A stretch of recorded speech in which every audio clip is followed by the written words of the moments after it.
besok. Oke. Kemudian saya adalah di UPT pelatihan koperasi itu ada 7 widya suara. Yang 2 itu adalah konsentrasi di akuntansi dan perpajakan. Sedangkan yang 5 itu konsentrasi di manajemen. Jadi besok nanti Pak Heru itu adalah widya suara manajemen. Saya widya suara akuntansi dan perpajakan. Oke. Kemudian selain kami sebagai widya suara, kami juga sebagai fasilitator. Jadi kalau misalnya ini paketnya paket kompetensi, maka pengajarnya itu namanya istilahnya fasilitator, ya, bukan widya suara lagi, tapi fasilitator. Nah, dari masing-masing trainer ini itu diberikan harusnya memiliki sertifikat sama panjenengan. Kenapa sih panjenengan itu ya harus bersertifikat sebagai pengurus? Karena diamanahkan di Permen 8, di mana bahwa pengurus harus kompeten. Diwujudkan dengan apa kompeten itu? Diwujudkan dengan sertifikasi. Makanya setelah ini panjenengan ada uji sertifikasi. Nah, sampai di sini terkait dengan biodata, ada yang perlu ditanyakan? Ada yang perlu ditanyakan? Cukup? Cukup? Ini banyak-banyak ibu-ibunya ya, berarti ini banyak apa nih? Kompuan. Kalau bapak kayak semua ya, bapak juga, bapak yang belakang ya jenengan dari koperasi apa pak? KSP. KSP. Baik, bapak yang ujung. Koperasi Karyawan Sejati. Oh, Kopkar. Usaha apa pak? Kampus Uniwara, Kampus Universitas PGRI Wiranegara. Oh, perguruan tinggi. IKIP pak ya? Panjenengan ini sebagai pengurusnya atau sebagai pengelolanya? Pengawas. Pengawas pak. Berarti ini campur ya? Campur. Iya. Kalau pengawas itu mungkin pengawas sama pengurus ya pak ya? Ya nanti. Oh nanti. Rollingan, 2 tahun sekali di rolling. Oh 2 tahun sekali. Kalau pengawas itu UK-nya hanya 6 ya, tapi kalau pengurus itu UK-nya ada 10. Unit kompetensinya itu ada 10 kalau pengurus. Ya. Kalau manajer atau pengawas cabang baru 11 Pak. Tapi kalau pengawas sedikit ringan Pak. Cuman ya pengawas itu ada materi-materi akuntansinya. Oke. Baik, itu juga ini sekilas tentang biodata kami. Selanjutnya, wah kecil banget ya. Ini yang merupakan unit kompetensi mengelola modal penyertaan. Jadi unit ini merupakan salah satu dari paketnya dari kompetensi pengurus, di mana diharapkan panjenengan bisa nantinya mengelola modal penyertaan. Sebagaimana yang diamanahkan di Permen 8, ya, nanti juga di undang-undang tadi juga diamanahkan bahwa panjenengan boleh menghimpun modal penyertaan. Tetapi bedanya kalau misalnya panjenengan menyatakan di SE7, sudah pernah dengar SE7? Pasti kemarin Pak Yusuf Sofyan itu menyampaikan ya, Pak Irfan Fatoni ada SE7 self declare pernyataan bahwa panjenengan close loop atau open loop. Sudah dengar ya? Ya kemarin ya. Ketika panjenengan menyatakan close loop, berarti panjenengan hanya melayani anggota, kan gitu? Ya. Kalau melayani anggota, panjenengan boleh juga menghimpun modal penyertaan, tapi khusus hanya dari anggota. Gitu ya? Berbeda dengan yang open loop, panjenengan boleh menghimpun modal penyertaan, tetapi boleh dari masyarakat. Gitu ya? Oke, baik. Itu perbedaannya. Nah, aspek kritisnya apa? Kecermatan dalam panjenengan mengidentifikasi kebijakan untuk menghimpun modal penyertaan. Yang kedua adalah bagaimana panjenengan prospektus. Nah, kira-kira maksudnya begini, modal penyertaan itu nanti kalau kita menghimpun, kita sudah menyusun kebijakannya, kira-kira modal penyertaan ini untuk apa? Misalnya bagi yang KSU atau KSP misalnya, ini akan digunakan membiayai misalnya untuk buka cabang. Gitu. Jadi harus ada prospektus daripada kira-kira untuk apa ini modal penyertaan.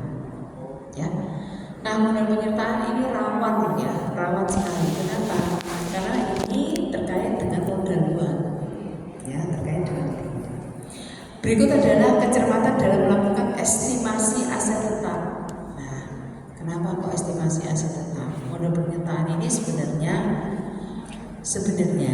ketika panjenengan ingin membeli aset tetap, seharusnya itu dari modal sendiri. Yang benar itu dari modal sendiri. Tetapi ada kalanya koperasi ini yang ingin ya karena hubungannya dengan membuka cabang tadi, bahwa untuk pembelian aset tetap ini dari modal penyertaan. Tapi di KKPKK, Kertas Kerja Pemeriksaan Kesehatan Koperasi, bahwa aset tetap ini maksimal berjumlah 25% dari total aset. Aset tetap maksimal adalah 25% dari aset tetap. Itu yang diamanahkan dalam KKPKK. Juknis nomor 15 tahun 2021. Ya, makanya di sini ini merupakan titik kritis gitu. Bagaimana kita mengestimasi aset tetap, perencanaan kas, penempatan pada bank termasuk aset lainnya. Ya, karena ada beberapa rambu yang mengisyaratkan tentang aset tetap, termasuk kas. Ya. Kas ini plus bank. Ya. Kas plus bank itu ada rasionya terhadap hutang jangka pendek, ya, atau kewajiban lancar. Nah, di sini diamanahkan lebih dari 30%. Kas plus bank terhadap kewajiban jangka pendek atau hutang lancar ini minimal sama dengan atau lebih besar dari 30%. Nah, ini yang pengetahuan tentang rasio keuangan yang panjenengan minimal itu harus tahu. Karena di sini merupakan titik kritisnya. Gitu ya. Terkadang panjenengan lupa gitu ya, bahwa ada rambu-rambu yang harus panjenengan patuhi. Oke. Ini beberapa elemen, pastinya dari hari pertama sudah berbicara tentang KUK, kriteria unjuk kerja, dan elemen kompetensi. Ada 3 elemen. Yang pertama nanti merencanakan, yang kedua melakukan, dan yang terakhir melakukan pengelolaan. Oke. Kita awali dari yang pertama. Merencanakan produk menghimpun dan mengelola modal penyertaan dan aset dan sumber dana lainnya. Oke, ini dasar hukumnya. Ketika kita merencanakan, kita harus mempelajari dulu aturan mainnya yang ada itu apa. Yang pertama adalah PP 33, ya, Peraturan Pemerintah Nomor 33 tentang modal penyertaan. Kemudian berikutnya adalah Permen 11. Ini juga mengatur, ini Permen 11 ini di tahun 2015. Ini juga mengatur terkait dengan modal penyertaan. Terkait modal penyertaan. Dan yang terakhirnya itu adalah Permen 8. Ya, Permen 8 di tahun 2023. Ini baru grace laki ngetas dari penggorengan. Baru grace ya, baru grace. Nah, yang pertama adalah siapa saja sih yang boleh menyertakan modal. Yang pertama adalah pemerintah. Pak, Bu, panjenengan pernah nggak dapat modal dari pemerintah? Nek kombuan itu hibah ya, bukan modal penyertaan ya.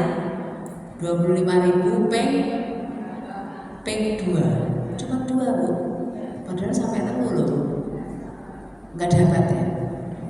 Disyukuri aja ya. Alhamdulillah. Itu dari pemerintah. Tapi berubah-ubah Bu ya. Bisa jadi ini merupakan modal penyertaan. Berikut adalah pemerintah asing. Pemerintah asing.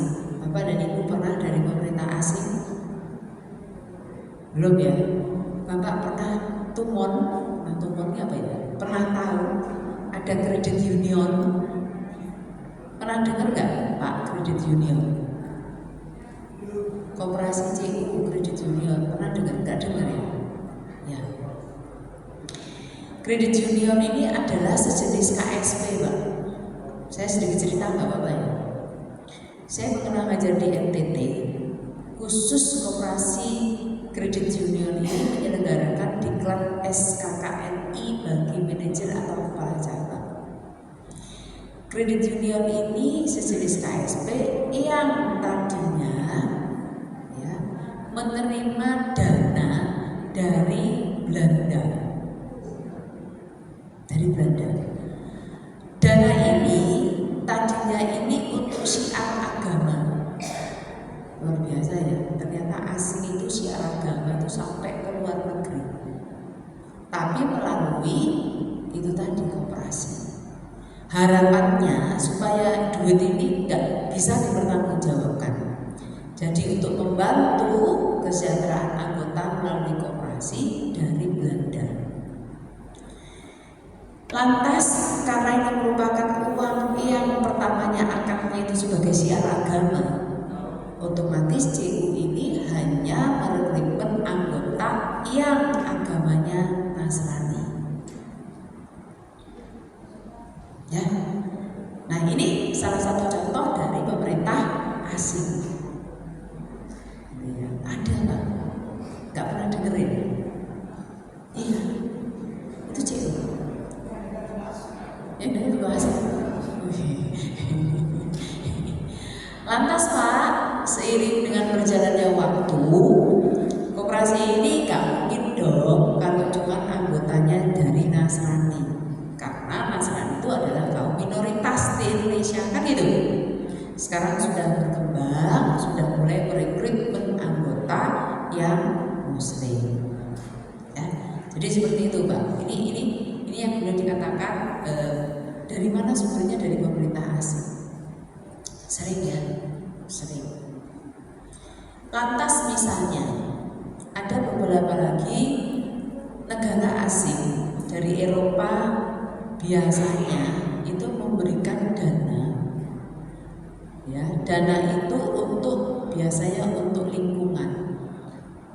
Ya, melalui wadah koperasi, kemudian dirupakan untuk penyelamatan lingkungan, macam-macam usahanya. Ya, ada koperasi yang bergerak atau misalnya di BUMDes. Ya. Kenapa? LSM, ya Pak. Kadang LSM Pak, yang menerima itu LSM.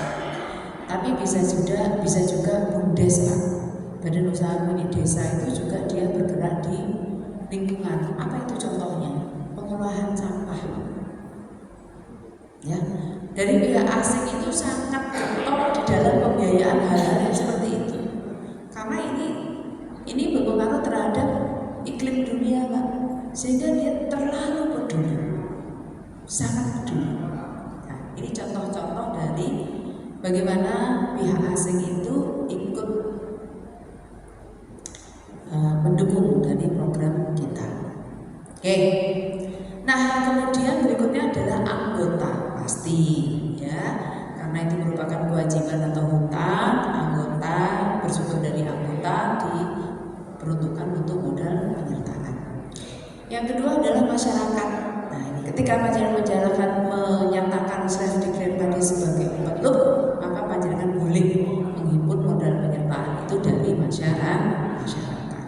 Oke. Berikut badan usaha yang berbadan hukum.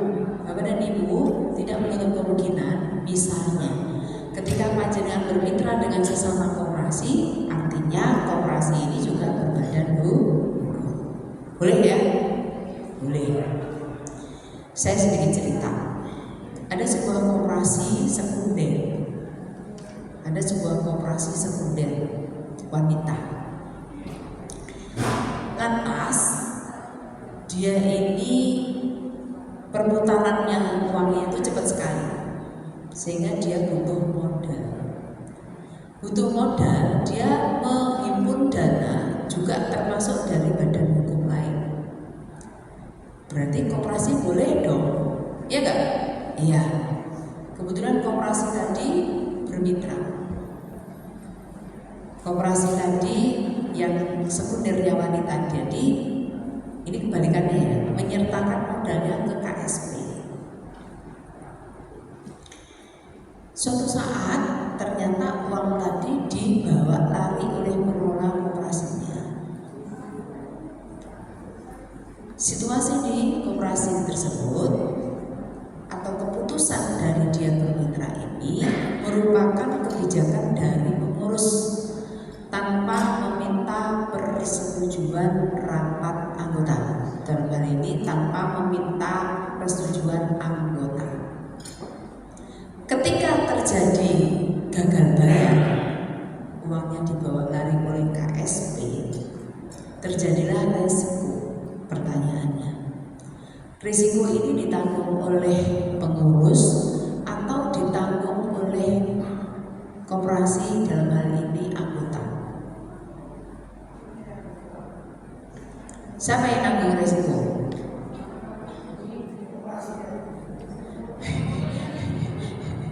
Ibu kenapa? Pengurusnya. Kenapa ibu kok pengurusnya? Kenapa?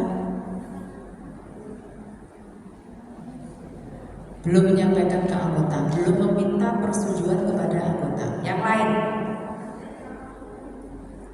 tanggung jawab siapa ini ketika terjadi resiko? Pengurus. Yang lain, tanggung jawab siapa? Pengurus dan anggota. Kenapa begitu, Bu?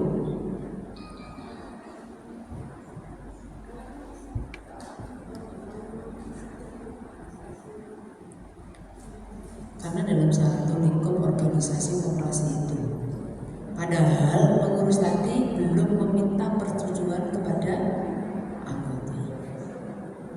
Gitu ya. Oke, yang lain? Pak, Bapak yang pojok. Pengurus, Bu. Pengurus ya? Iya. Kenapa, Pak? Ya karena yang bertanggung jawab mutlak kan pengurus, Bu. Untuk hal-hal yang sifatnya uang dibawa lari tadi, Bu. Oke, pengurus. Jadi karena pengurus tadi ketika mengambil kebijakan untuk bermitra dengan pihak ketiga, gitu ya, tapi tanpa meminta persetujuan rapat anggota, maka ketika terjadi resiko yang menanggung adalah pengurus. Gitu. Inilah yang diwanti-wanti di dalam menghimpun modal penyertaan tadi. Ingat ya, menghimpun modal penyertaan, menghimpun modal luar, mengelola usaha itu harus dimintakan persetujuan rapat anggota. Itu ya. Nah ini dia, ini kejadian ini ada di sekundernya koperasi wanita. Ya. Iya. Iya.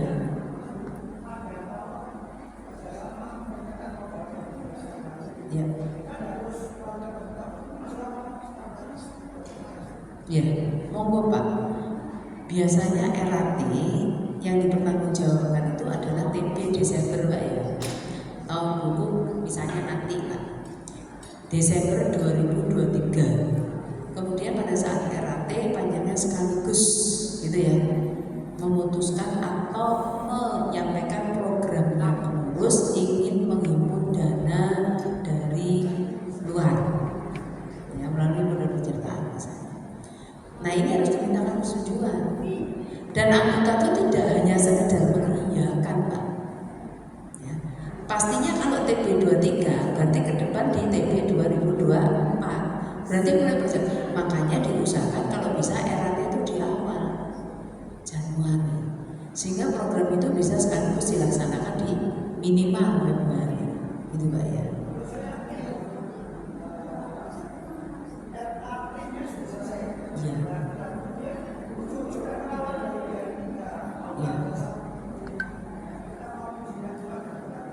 Iya Pak, ya nunggu Pak. Ya pokok kalau misalnya panjenengan ingin tidak harus Pak. Jadi rapat anggota itu tidak harus itu. Jadi rapat anggota itu kapan pun boleh.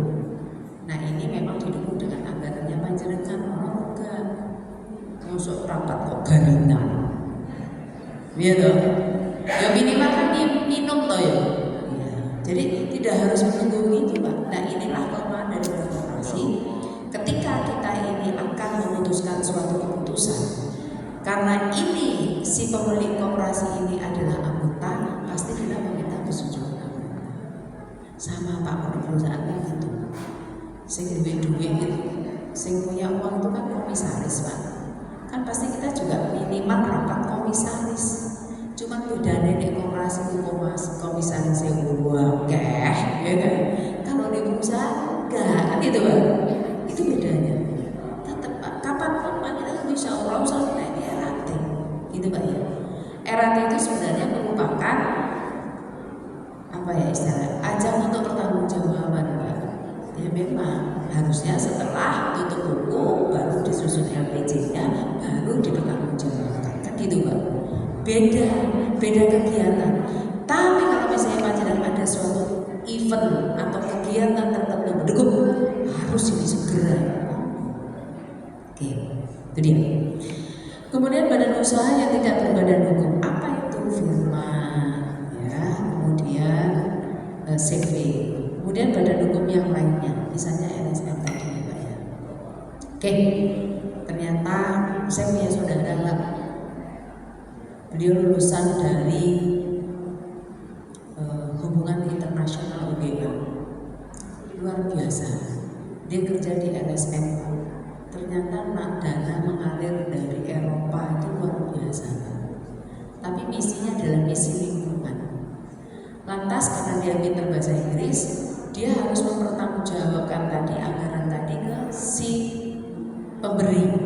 Jadi dia keliling Eropa Pak kerjaannya, Amerika dan Eropa. Jadi mempertanggungjawabkan ini loh dananya buat ini, buat dia presentasi. Nah ini Pak LSM. Jadi tidak menutup kemungkinan bahwa LSM itu juga banyak dananya. Gitu ya. Oke, sampai sini ada pertanyaan? Sampai sini ada pertanyaan? Ibu-ibu, ada pertanyaan? Gak ada? Oke, saya juga. Ya, kenapa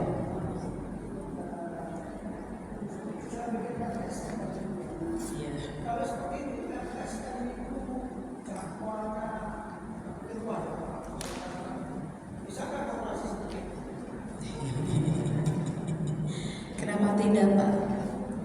Di koperasi kan jagung itu dia produksi susu. Tidak menutup kemungkinan dia menerima pesanan dari luar negeri. Sementara dia ini masih Nestle. Jadi dia salah satu pemasok dari perusahaan Nestle. Kenapa Pak? Mau diganti mic-nya? Gak enak nih Pak. Kok kayak bergema? Iya Pak. Yang dengar gimana? Enak-enak aja? Oh enak-enak saja. Gitu Pak ya? Boleh Pak. Panjenengan mau go internasional boleh. Oke.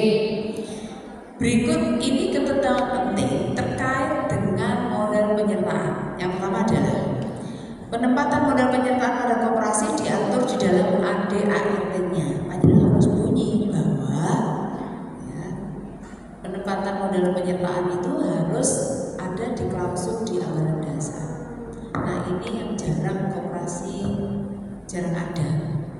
Ya, bagaimana Pak yang menunjukkan harusnya berubah anggaran dasar. Oke. Berikut koperasi harus membuat rencana kerja tentang penempatan modal penyertaan. Tadi kan sudah cerita, kita harus memikirkan prospektusnya itu untuk apa? Prospektusnya itu bagaimana? Ya, kita harus punya program kerjanya. Ya. Berikut koperasi membuat studi kelayakan. Kira-kira, bikin studi kelayakannya ini semacam SWOT, analisa SWOT.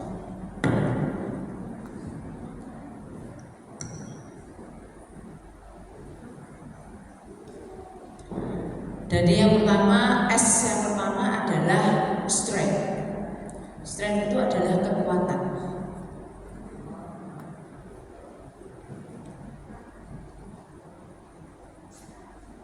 Kemudian yang kedua adalah weakness. Weakness itu adalah kelemahan. Kemudian yang ketiga yaitu apa tadi? SWOT. O itu opportunity. Opportunity adalah peluang. Kira-kira peluangnya apa yang panjenengan hadapi? Dan yang ketiga adalah ancaman, threat. Ancaman. Nah ini SWOT ini, analisa SWOT ini ya, terkait dengan bagaimana kita memikirkan kira-kira kekuatannya apa, kelemahannya apa, peluangnya apa, dan ancamannya apa. Ini biasanya muncul di soal. Biasanya muncul di soal uji besok. Panjang dibuat bagaimana untuk memikirkan kira-kira modal penyertaan itu. Oke. Kalau menghimpun modal penyertaan, kira-kira kekuatannya apa panjenengan? Jadi koperasi. Kekuatan dan kelemahan itu dari segi internal, sedangkan yang peluang dan ancaman itu dari segi eksternal. Kalau misalnya panjenengan ini ingin menghimpun modal penyertaan, kira-kira kekuatannya panjenengan apa?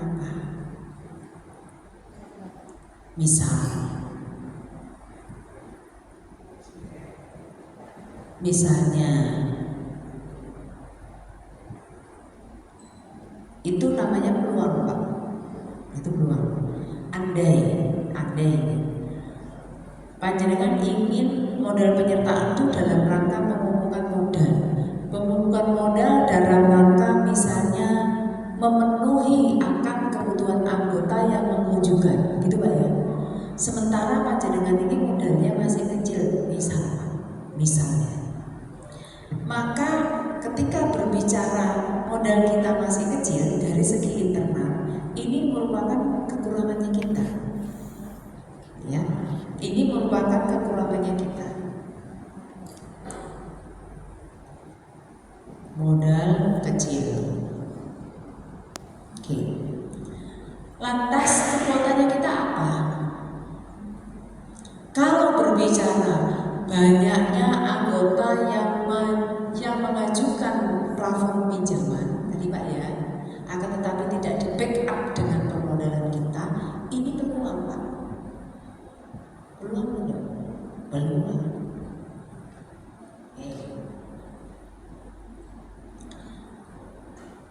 Pak, saya minta bantu ditolong agak ke depan boleh?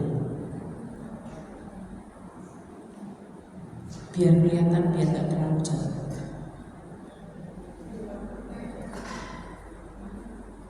Sini aja Pak. Oke, stop. Terima kasih. Oke. Kemudian ini merupakan peluang tadi yang Bapak sampaikan, bahwa banyak pengajuan pinjaman yang belum tercover oleh koperasi. Ini peluang. Lantas kira-kira apa kekuatannya kalau kita misalnya menghimpun modal penyertaan?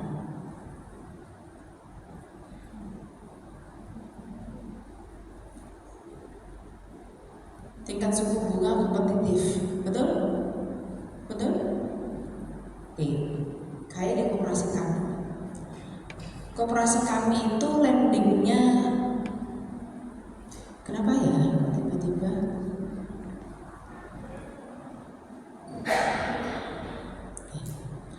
Koperasi kami ini lendingnya 1%, tetapi fundingnya 0,5. Berarti 1 tahun berapa? 0,5. 6%. Kira-kira menggiurkan nggak 6%? Menggiurkan. Kenapa pada kok bilang menggiurkan? Oke. Kalau di bank bawah berarti tanggap nih. Kompetitor kitanya berarti bank ya Pak ya? Iya. Bapak dibandingkan sama bank berarti itu dominan deposito Bapak ya. Iya Pak ya. Utang. Sekarang kalau panjenengan bisa bandingkan bank lebih tinggi kita 6%, di bank berapa? Deposito berapa Bu? Bu punya deposito enggak? Mosok. Ibu nggak pernah keluar masuk ke bank? Keluar masuk kok Ibu. Nah, terus ngapain keluar masuk ke bank? Bank loh. Bayar cicilan kan bisa pakai mobile banking. Atau bayar cicilan itu harus setor tunai. Setor tunai. Oke. Bu, yang sini pernah nggak keluar masuk bank? Sering nggak? Pernah ya. Ibu tahu nggak ada papan deposito? Ada kan biasanya di depannya teller kan? Berapa itu deposito kalau 1 bulan aja? Berapa? 3%. Ya, soalnya nggak duwe deposito. Ya minimal kan nginjek. Ya wis saiki PR. Besok PR ya. Kalau ke bank jangan lupa panjenengan lihat papan rate tingkat suku bunga deposito. Gitu ya. Ya, PR. Kenapa? Karena panjenengan ini pengelola korporasi, panjenengan ini pelaku bisnis. Minimal panjenengan itu harus jadi dengan kompetitor. Oh, bank itu ngasihnya deposito cuma 3,25. Berapa Bu?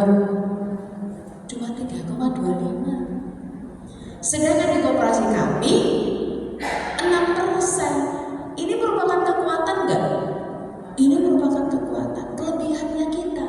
Kalau misalnya pihak luar itu menanamkan modal penyertaan ke kami ini 6%. Maka ini merupakan kekuatan. Tingkat suku bunga kompetitif. Oke. Bu, ini biasanya keluar. Tapi tergantung nanti permasalahannya. Lantas, kira-kira kalau kita menghimpun modal penyertaan, ancamannya apa?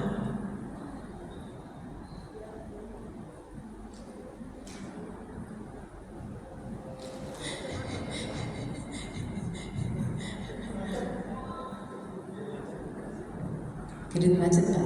Oke, baik. Ancamannya barangkali kondisi ekonomi yang apa Pak? Sulit diprediksi. Gitu ya? Ini berpengaruh. Kita sumbernya dari modal penyertaan, kita himpun, kita kelola, kita lemparkan kepada anggota, gitu bisa 6%, kita lempar 1%, berarti delalah macet gara-gara COVID, semuanya, ya kan? Ini karena situasi kondisi ekonomis pasti berpengaruh di COVID kemarin coba, ya benar. Siapa yang mau berpenghasilan Bu? Mau dikurung di rumah, ya benar. Iya. Ini yang susah diprediksi. Nah, inilah salah satu bagaimana cara kita membuat analisa SWOT. Ya. Ini prediksi. Ini semuanya bisa diprediksi. Kira-kira apa sih peluangnya? Kira-kira apa sih ancamannya dan seterusnya. Sampai sini ada pertanyaan. Sampai sini ada pertanyaan.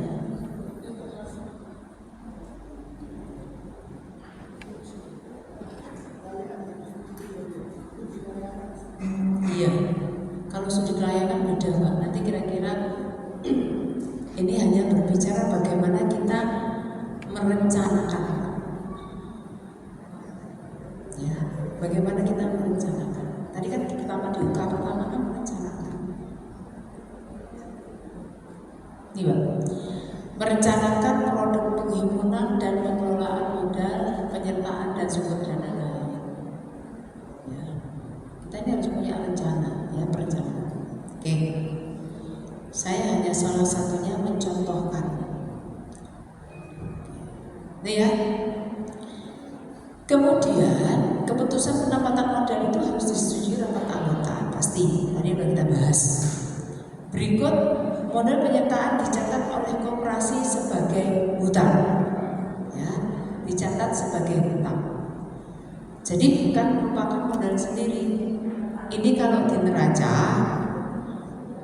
ya, di sini ada kewajiban, di sini ada ekuitas. Maka modal penyertaan itu diakui di bawah sini di kewajiban.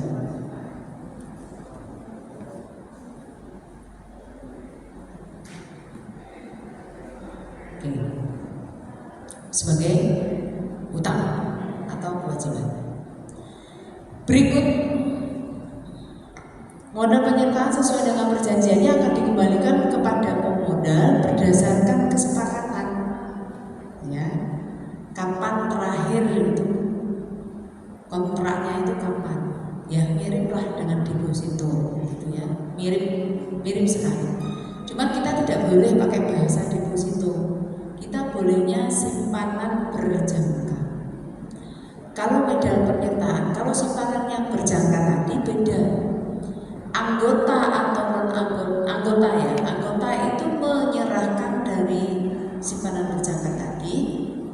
Kemudian kita sebagai koperasi bebas untuk mengelola. Tapi kalau modal penyertaan ini bedanya ada perjanjian tertentu. Dia nggak punya suara, tapi dia boleh ikut serta dalam pengelolaan usaha terkait dengan usaha yang dimodali dari modal penyertaan. Ya, itu dia. Penempatan modal penyertaan, ya, ini dituangkan ke dalam surat perjanjian modal penyertaan pada koperasi yang disingkat dengan SPMKOP. Nanti saya punya draftnya, ya bisa kita sharing. Kemudian pemodal yang menempatkan modal penyertaan pada koperasi tidak mempunyai hak suara. Tadi sudah saya sampaikan, ya, karena dia bukan anggota. Kalau anggota ya beda lagi, ya. Berarti modal penyertaan yang bersumber dari anggota, beda lagi. Tadi kan ada sumbernya toh, bisa masyarakat, bisa anggota, bisa pemerintah, bisa BUMN, bisa non apa tadi badan hukum, bukan yang tidak berbadan hukum. Berikut dia nggak punya suara. Kemudian